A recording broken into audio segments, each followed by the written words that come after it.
and I'm from Victory Life Church in Fruita, Colorado, and today I will be presenting my short sermon titled, The Change. As lovers of Jesus, we should be the people that are known radically for their love. We should be the people known for having the lack of judgment rather than ever being the people with the most of it. In the story of the Good Samaritan, we see three people walk by as they see a Jewish man who had been beaten and stripped of everything. The first man who walks by is an esteemed priest. As he walked by the man, he crossed the other side, because in this time, if he were to touch something that were dead, they would have to take him out of work and he would have to clean and purify for many days, sacrificing both his time and potentially his reputation.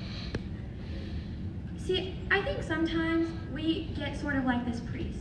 Sometimes as the church or as a community or even as people, we beat people down or the society beats them down, and then we see them here, but we can't sacrifice our own reputation and our own time enough to go pick them up and help them alongside.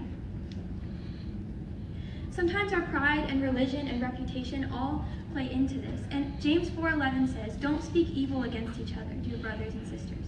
If you criticize each other, you are criticizing and judging God's law, but your job is to obey the law, not to judge whether it applies to you." I once had a friend who I spoke to about his experience in church. He told me that he used to go when he was young, but as he got older, he started to realize that when he walked into church, the air almost felt brittle to him. It felt judgmental and unwelcoming. He explained to me that he's never gone into a church since. I think sometimes that when our religion takes over, we push more people away from Jesus than we bring them in. See, our love is so important to be bringing people into Jesus. The kind of love we're called to is reckless and judgment-free.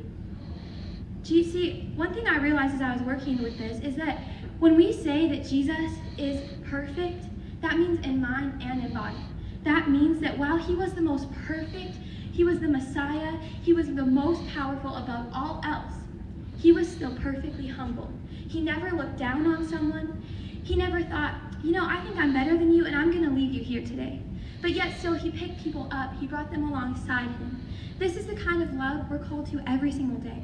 He loved passionately and pure in intention. Matthew 22:37 says, Jesus replied, "You must all love the Lord your God with all your heart, soul, and mind. This is the first greatest commandment." A second equally important, love your neighbor as yourself. The entire law and all the demands of the prophets are based on these two commandments. The Bible tells us that literally right after loving Jesus himself, the second most important commandment is loving our neighbors. Everything he teaches, everything he tells us is based on this love. 1 Corinthians 13:1-3 says, "If I could speak all of the languages of the earth and of the angels, but didn't love others, I would only be a noisy gong or a clanging cymbal. If I had the gift of prophecy, and if I understood all of God's secret plans and possessed all knowledge, and if I had such faith that I could move mountains, but didn't love others, it would be nothing. If I gave everything I had to the poor, and even sacrificed my body, I could boast about it, but if I didn't love others, I would have gained nothing." See, we could literally be the most knowledgeable, eloquent, perfect person in the world, but if we do not do it all out of love, then it means nothing. See, the third man that passed by the beaten Jew exemplified this love in a beautiful way.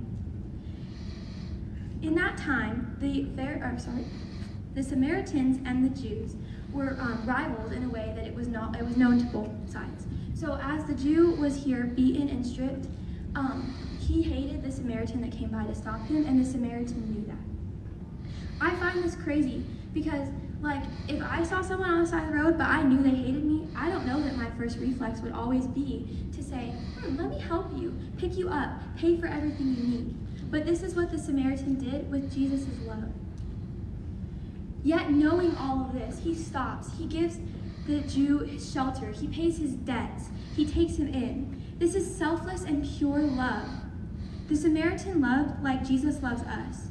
Jesus loves us passionately and recklessly. He gave up everything he had just out of his love for us. This is the kind of love we're called to. This is the kind of love that through Jesus is what can make a change in our world. When we love like the Good Samaritan, like Jesus loves us, we can be the change in someone's life. We can be the change in our community, and we can be the change in our world.